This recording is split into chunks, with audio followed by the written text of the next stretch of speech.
Brazil কিংবা Argentina যেই দলকেই support করো না কেন, সকলের উদ্দেশ্যেই আমি একটা মেসেজ ড্রপ করতে চাই। আর সেটা হচ্ছে, always remember it's just a game, nothing else.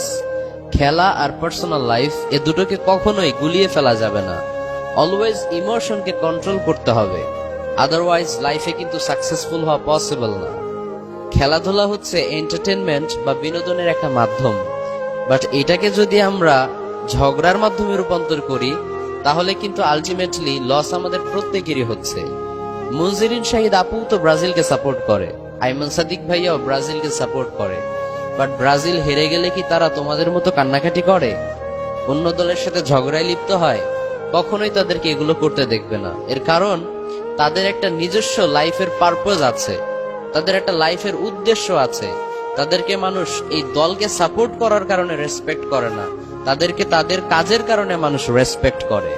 Brazil trophy পাক আর না পাক, আইমান সাদিক ভাইয়া কিন্তু ঠিকই ব্রিটিশের রানী এলিজাবেথের হাত থেকে ট্রফি পেয়েছে, মেডেল পেয়েছে।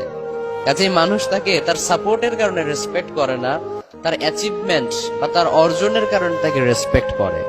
সো নিজেকেও এরকম ভ্যালুয়েবল করে গড়ে তোলো, ব্র্যান্ডে পরিণত করো, যাতে করে তুমি কোন দলকে সাপোর্ট করলে সে জিতলো না হারলো এটা কোনো ম্যাটার করে না করে। মানুষ তোমাকে জাস্ট তোমার কারণেই রেসপেক্ট করে।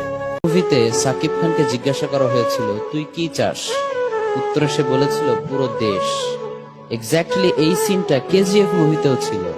সেখানকার হিরো রকি ভাইকে জিজ্ঞাসা করা হয়েছিল তুই কি চাস, উত্তরে সে বলেছিল পুরো দুনিয়া। তার মানে সেম সেম বাট ডিফারেন্ট।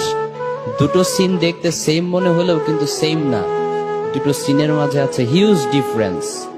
একজনের ডিজায়ার হচ্ছে ছোট্ট একটা দেশ জয় করা, আরেকজনের ডিজায়ার হচ্ছে পুরো বিশ্ব জয় করা।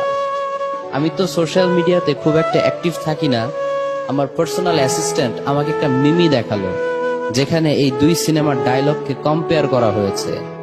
তো আই রিয়েলাইজড যে ডিজায়ার যদি এত ছোট হয় তাহলে তো হবে না, উই শুড ড্রিম